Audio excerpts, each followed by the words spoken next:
बस यही नाम सुनत श्रवण पातिय विश्राम सुरत श्रवण पाइय विश्राम सुनत श्रवण पाइय विश्राम। बोले श्यावर रामचंद्र भगवान की जय। रामचरितमानस एहि नामा। इस ग्रंथ का नाम रामचरितमानस होगा। और रामचरितमानस क्यों होगा? क्यों? अगर हमसे अच्छा कोई विद्वान है, हमसे बढ़िया कोई व्यक्ति है, तो हम उसके चरित्रों को जानने की, चरित्र सर्वप्रथम सामने आता है प्यारे। हम नहीं पहुंच पाते जहां पर, वहां पर सर्वप्रथम हमारा क्या पहुंचता है? चरित्र, हमारा स्वभाव। अगर हम कहीं जाएं तो वहां पर सबसे पहले हमारा स्वभाव, अरे वो पंडित जी आ रहे हैं, वो ऐसे करते हैं, वैसे करते हैं, वो फलाने व्यक्ति आ रहे हैं। अगर कोई चोर जा रहा है, अरे हाँ वो चोर आ रहा है, सतर्क हो जाना। सबसे पहले हमारा क्या पहुंच गया? स्वभाव पहुंच गया, चरित्र पहुंच गया। और यहाँ गोस्वामी तुलसीदास जी महाराज इसलिए कहें रामचरितमानस। इसको राम जी के चरित्र को जो अपने मन के मानस में, मन के मंदिर में बिठा लेगा प्यारे, उसे जीवन की ठोकरें नहीं खानी पड़ेंगी। हम सभी लोग जानते हैं, पढ़ते हैं, रामचरितमानस भी पढ़ते हैं, हाँ, लेकिन समझते नहीं। हम भगवान को जानते हैं, मानते हैं, लेकिन किसको मानते? भगवान को मानते हैं, भगवान का नहीं मानते, इसीलिए परेशान रहते हैं। और को और का में बड़ा अंतर है। आप हमको मानोगे, चलो ठीक, लेकिन हम इस कथा को सुना रहे, श्रवण करा रहे हैं, इस कथा का जब नहीं मानोगे तो कोई मतलब नहीं कथा श्रवण करने से। तो प्यारे आइए कथा में प्रवेश करते हैं। वेद व्यास जी प्रथम श्लोक की रचना किए हैं। हरि सच्चिदानंद रूपाय विश्वोत्पत्त्यादि हेतवे तापत्रय विनाशाय श्री कृष्णाय वयं नमः। सच्चित आनंद, सत्यचित और आनंद स्वरूप भगवान श्री कृष्ण को हम नमस्कार करते हैं। और जो जगत की उत्पत्ति, स्थिति और विनाश के हेतु तथा आध्यात्मिक, आदि दैविक और आदि भौतिक तीनों प्रकार के तापों का नाश करने वाले हैं। परमात्मा के तीन स्वरूप शास्त्रों में वर्णन किए गए हैं, प्यारे बतलाए गए हैं। कौन सा? सत्य, चित और आनंद। आनंद कब आता है? आनंद जहां सत्य और आपका जहां चित्त शुद्ध है, वहां पर आनंद आएगा। बहुत अच्छा भोजन मिला महाराज, अगर कोई कभी कुछ ना पाया हो और उसे खूब अच्छा पकवान ला करके दे दो और बोलो भैया कैसा रहा, आनंद आ गया, तो वो आनंद नहीं है। क्यों? वो कुछ छड़ का, जिसे कई लोग कहते हैं आज वहां गए थे, ये करके बड़ा मजा आया। मजा तो उल्टा होता है, लेकिन आनंद का कोई उल्टा नहीं है। अगर आनंद आ गया तो परमानंद भी आ ही जाएंगे। हाँ? तो प्यारे आनंद कब आएगा?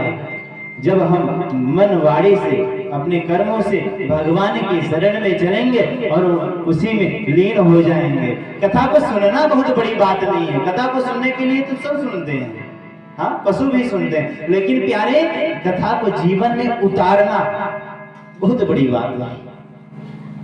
पूरी कथा को श्रवण करो और कथा का कोई छोटा सा प्रसंग अपने जीवन में उतार लो प्यारे, उस दिन से आपको किस दर बदर की ठोकरें नहीं खानी पड़ेगी। तो शास्त्रों में भगवान के तीन स्वरूप बतलाए गए हैं। कौन सा? सत्य, चित, आनंद। और तीनों में से अगर आपका एक भी शुद्ध है तो भगवान आपको प्राप्त होंगे। सत्य प्रकट रूप से सर्वत्र व्याप्त है, सब जहां सत्य है, बस उसको उतारने की जरूरत है। चित्त मौन है, चित्त सदैव मौन रहता है और आनंद आप प्रकट रूप से व्याप्त है। और जड़ वस्तुओं में सत्य तथा चित दिखाई देता है, परंतु आनंद नहीं दिखाई देता है। सत्य आप देख भी सकते हैं, चित भी दूसरों का समझ सकते हैं, लेकिन आनंद कैसे देखेंगे? आनंद देखने की नहीं, महसूस करने, उसे अनुभव किया जा सकता है। आनंद को देखा नहीं जा सकता है। जिस प्रकार भगवान को हम क्या करते हैं, उनकी कृपा को अनुभव करते हैं। आज भगवान की कृपा से हमारा कितना बड़ा कार्य हुआ। आज माता जी लगभग 2 महीने से हमारे पास खबर जा रहा था, महाराज जी भागवत करवानी है, और एक पद से आपकी बहू हमारी दीदी, चाहे देखिए हर जगह खून का ही रिश्ता सब कुछ नहीं है जीवन में, जिससे प्रेम कई प्रकार का होता है, लेकिन जिसे सत्य चित्त जहां मिल जाते हैं ना, वहां पर आनंद की अनुभूति होती है, और वहां पर रिश्ते अपने आप बन जाते हैं, बनाना नहीं पड़ता मेरे प्यारे। तो जब से हम आए हैं, दीदी जी और माता जी बड़ी ही मेहनत, सब पूरा परिवार जुट के बड़ा ही मेहनत कर रहे हैं, बड़ा परिश्रम कर रहे हैं, और उस परिश्रम का फल आज इन्हें प्राप्त हो रहा है। क्या? गोविंद नाम का ये जो रस है प्यारे, इसे पीने के बाद सारे दुख दर्द चले जाते हैं। आदमी सोचता है, सोचते सब कुछ खत्म हो जाता है कि आज कथा सुनेंगे, आज संकीर्तन करेंगे, लेकिन करने का अवसर प्राप्त नहीं होता। लाख करोड़ों रुपए अपने बैंक अकाउंट में जमा करके खत्म हो जाते हैं, और सोचते मर जाते हैं कि आज करवा लें, लेकिन करवाने का ऐसा अवसर नहीं प्राप्त होता। कब करवाएंगे? एक कवि लिखते हैं, अरे लाड में बचपन खोया, भोगा बीच जवानी। जब किसी से करो भैया भजन करो, सत्संग करो, तो कहेगा अभी तो हमारा उम्र थोड़ी ना है, अभी जब बुजुर्ग होंगे तब। अब जब बूढ़े हो जाते हैं, अरे लाड में बचपन खोया, लाड प्यार में इधर उधर खेल कूद करके बचपन खो दिया, निकल गया बचपन। अब जवानी आया, जवानी में भी दुनिया भर की जिम्मेदारी ऊपर आ गई। जब जिम्मेदारी आ गई प्यारी, तब इधर उधर की मोह माया में फंसकर जवानी तो बीत गई। लाड में बचपन खोया, भोगा बीच जवानी, अब निर्दोष बुढ़ापा बैरी, पतझड़ काल निशानी। बुढ़ाई देर में जब किसी बुजुर्गों को बोलो बाबा राम राम किया करो, अरे अब क्या करें, ना कान से सुनाई देता है, ना आंख से दिखाई देता है, ना मुंह में दांत बा, ना पेटे में आत बा, तो कहां से बोली तो कहां से बोलेंगे? कहते जब करना था तो किए नहीं, फिर पछताए होत का जब चिड़िया चुग गई थी। तो फिर पछताने से कुछ होने वाला नहीं है। अरे प्यारे, गोस्वामी जी कहते हैं, भाई भाई अनख आदसो, नाम जपत मंगल निशिदसो, कहीं भी रहो ऐसे भी रहो, राम राम राम राम, राधे राधे राधे राधे करते रहो, काम करते रहो, नाम जपते रहो, वक्त जीवन का यूं ही गुजर जाएगा। तो प्यारे, जब समय मिले, जहां मिले, जो मन में आए, तभी भगवान का सुमिरन करते रहना चाहिए। लेकिन प्यारे, आज का कई विडंबना, ये कलयुगी जो माया है ना, वो सिर्फ बुजुर्गों के ऊपर ही नहीं, सबके ऊपर चल रहा है। अगर किसी से कहो चलो भागवत हो रहा है, बढ़िया सत्संग हो रहा है, चलो सुनकर आते हैं, तो अरे आज तो दुनिया भर का काम है, दूसरे दिन चलते हैं, कभी दूसरे दिन, अरे आज वहां पर मीटिंग है, जाना है। लेकिन यहाँ की मीटिंग कौन देखे? लोग हम टाल देते हैं, काम तो दुनिया भर का है। लेकिन अगर वहीं पर अगर किसी से कहो भैया आज रंगारंग कार्यक्रम फलाने के यहाँ शादी में ऑर्केस्ट्रा आ रहा है, वहां पर ऐसी ऐसी बात है, तो कहीं आप बिजी तो नहीं, शाम को एक मीटिंग था, जाना था, चलो कैंसिल कर देंगे, आज चलते हैं कल दूसरे दिन। ये है, अरे मीरा तुलसी नहीं सुहाए, नौटंकी मन भाए। मीरा तुलसी नहीं सुहाए, नौटंकी मन भाए। अरे राम नाम से जी कतराए, राम नाम में मन नहीं लगता है। राम नाम से जी कतराए, पल पल काम सताए। सिर मन नारायण नारायण नारायण। तो मेरे प्यारे, हर पल हमको काम याद रहता है, लेकिन भगवान का नाम भूल जाते हैं। तो यहाँ पर जीवों में भी सत्वाचित दिखाई देता है, हर जीव के अंदर है, परंतु उसे प्रकट करना बहुत बड़ी बात होती है। हाँ? किसी को बुरा रास्ता बताओ, अवगुण का रास्ता बताओ, तो उसको बहुत अच्छा लगेगा, और सत्य कड़वा होता है प्यारे, किसी को बताओ बुरा ही मानेगा। 100 में से 2% के लोग एक्सेप्ट करने वाले होते हैं सत्य को। और शास्त्र कहते हैं, काम छोड़ो, क्रोध छोड़ो, लोभ छोड़ो और मोह छोड़ो। परंतु जो मनुष्य सुपारी, तंबाकू, पान मसाला नहीं छोड़ पाया, वो क्रोध मोह लोभ कहां से छोड़ेगा? शास्त्र कहते हैं कि लोभ छोड़ो, क्रोध छोड़ो, मोह छोड़ो, लेकिन जो तुच्छ अपनी जरा सी आदत को नहीं सुधार पाया, जो तंबाकू, सुर्ती, पान मसाला को नहीं छोड़ पाया, जो अपनी बुराइयों को नहीं त्याग पाया, वो क्रोध मोह लोभ कहां से छोड़ेगा?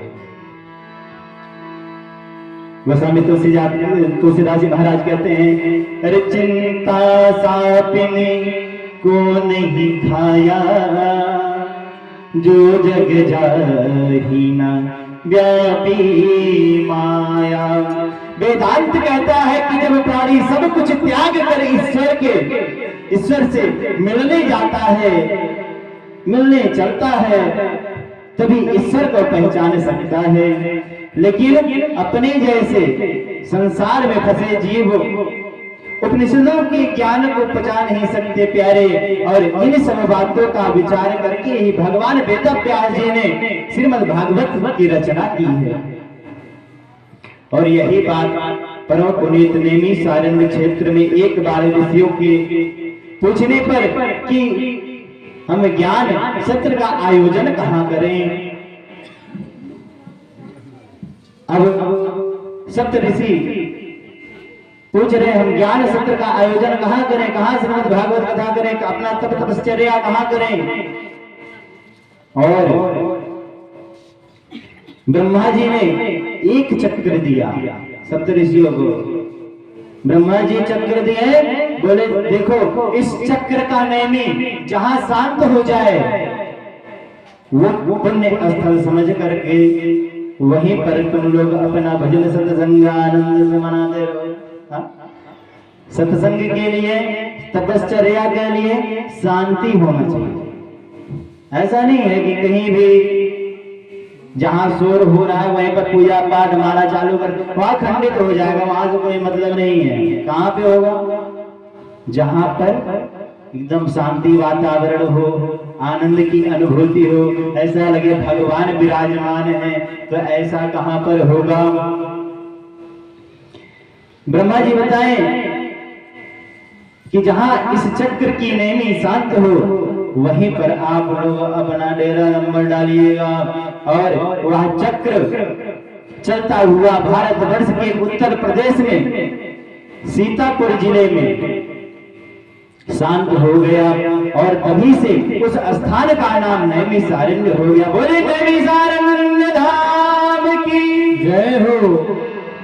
श्री सूत जी महाराज व्यासासन को अलंकृत करते हुए श्री हरि की अमृतमय कथाओं के रसास्वादन में कुशल श्री सौनक आदि ऋषियों के समक्ष वर्णन करते हुए कहने लगे, कलयुग में प्राणियों को घर बार का त्याग करके जंगल में जाने की आवश्यकता नहीं है प्यारे।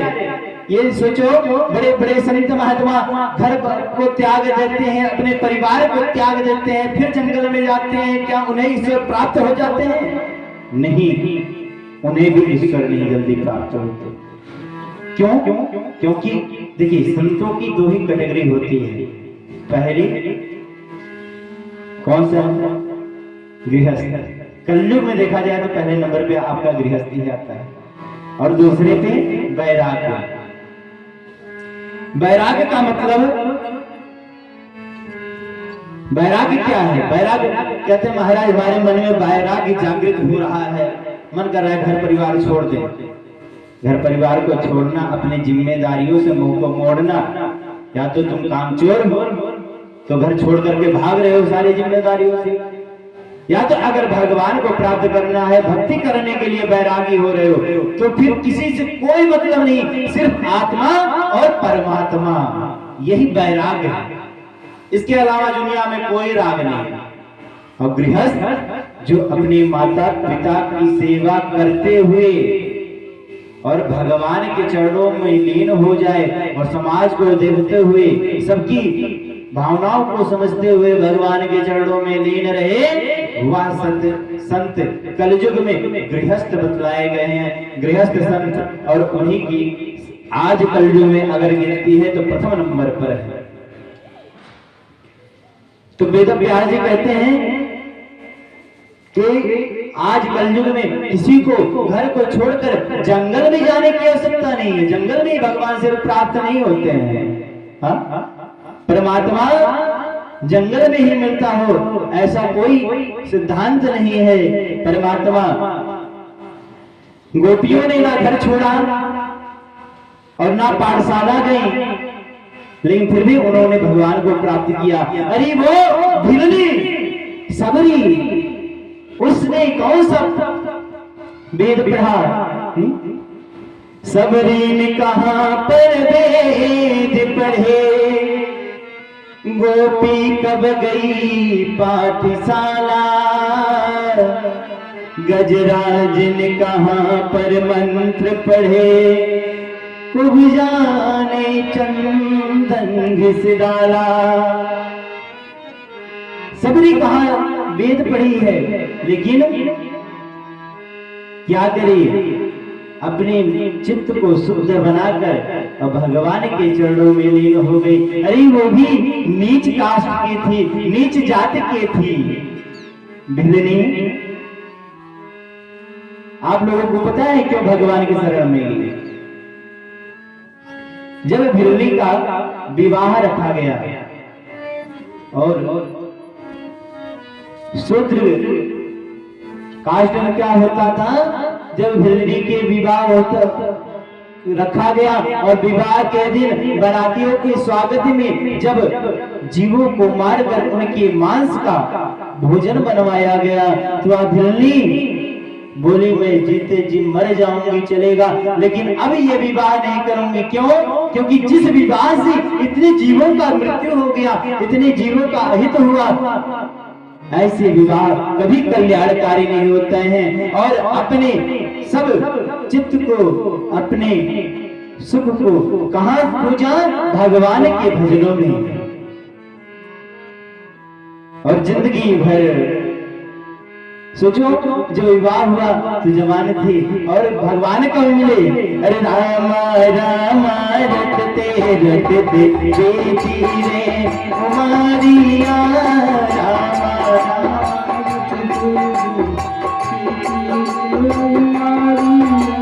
राम राम रटते रटते बेटी रे कुमारिया, राम राम रटते रघुकुल नंदन कब आओगे, रघुकुल नंदन कब आओगे, भिलन की नगरिया, राम राम रटते रटते बेटी रे कुमारिया, राम राम रटते रटते। बोलिए श्याम रामचंद्र भगवान की जय। रामा रामा रटते रटते जब पूरा जीवन व्यतीत हुआ तब भगवान उसे प्राप्त हुए। तो वेद व्यास जी महाराज कहते हैं, सूत जी कहते हैं कि व्यवहार, अपने आचार व्यवहार भगवान से मिलाइए। अरे हम नहीं कहते पूरा मिलाइए, पूरा तो मिलाते मिलाते मर जाएंगे फिर भी नहीं मिला पाएंगे। हाँ, कुछ मिलाइए। जैसे कहीं सत्संग हो रहा हो, कुछ अपने अंदर उतारिए। और सूत जी कहते हैं, काल व्याल मुख ग्रास त्रास निर्वाण हेतवे श्रीमद् भागवतम शास्त्रम कलो कीरेण भाकितम। शौनक आदि ऋषियों से भी श्री सूत जी महाराज कहते हैं, व्याधस्याचरणं भुवस्य च वयो विद्या गजेन्द्रस्य काजातिर्विदुरस्य यादवपते रुद्रस्य किं पौरुखम् कुब्जायाः किमुमत्र रूपमधिकम् किं तत्सुदान्नो धनम् भक्त्या तुच्छति केवलं परमया भक्ति प्रियो माधवा। कहने लगे सूत जी महाराज, इस संसार में काल रूपी सर्प से बचने का एकमात्र उपाय श्रीमद् भागवत ही है। ऐसा दुनिया में कोई दवा नहीं जो दुख को नाश करे और सुख की वृद्धि करे। ऐसी कोई दवा है जो सुख की वृद्धि करे और दुख का विनाश कर दे हमेशा हमेशा के। लोग कहेंगे महाराज हम तो दवा खाते हैं दुख आराम हो जाता है। अरे एक बार खाते हो फिर दोबारा क्यों दुख आता है? हाँ? लेकिन मेरे प्यारे, सिर्फ राम नाम ऐसी जड़ी बूटी है जिसको पीने के बाद दुख हमेशा हमेशा के लिए शांत हो जाता है और सुख की वृद्धि होती है। मेरे प्यारे, इधर वेद व्यास जी कथा प्रारंभ करने से पहले आइए, कथा में तो चल ही रही है और बीच में गणेश भगवान का स्मरण करते हैं। और जिस प्रकार कोई भी शुभ कार्य करने से पहले गणेश जी का वंदना बड़ा ही आवश्यक होता है, क्योंकि गणेश जी ही प्रथम पूज्य हैं। आगे कई प्रसंग आएंगे गणेश जी के। क्यों? गणेश जी कौन? कहेंगे शंकर जी के बेटा है, लेकिन शंकर जी के ब्याहवा में जो गणेश जी की पूजा भैल आलू कौन राम है? ब्याहवा में तो गणेश जी के सबसे पहले स्वस्ति वाचन हुआ। और ये सुमुखस्य एकदन्तस्य कपिलो गजगर्णका लंबोदरस्य विक्रो विघ्ननाशो विनायका, यह श्लोक वहीं पर बोला गया था। तो गणेश जी कौन? वो गणेश जी शाश्वत हैं। ये गणेश जी कौन? मैया पार्वती के, गौरा जी के पुत्र। तो आइए दोनों गणेश को मनाते हुए और कहते हैं, अरे सबसे पहले बंधन तुहार हो। अच्छा ये बताइए, ये अवधी भाषा आप लोग को समझ में आता है कि नहीं? आता है ना? भोजपुरी। जय हो, बोले गणेश भगवान की जय। अरे सबसे पहले बंधन तुहार हो, गौरा के ललन मां। सबसे पहले बंधन तुहार हो, गौरा के ललन मां। सबसे पहले बंधन तुहार हो, गौरा के ललन मां। सबसे पहले बंधन तुहार हो, गौरा के ललन मां। गौरा के ललन मां, गौरा के ललन मां। गौरा के ललन मां, गौरा के ललन मां। गौरा के ललन मां, गौरा के ललन मां। गौरा के ललन मां, गौरा के सबसे पहले सबसे पहले बंदन तुम्हारो गौरा सबसे पहले बंदन तुम्हारो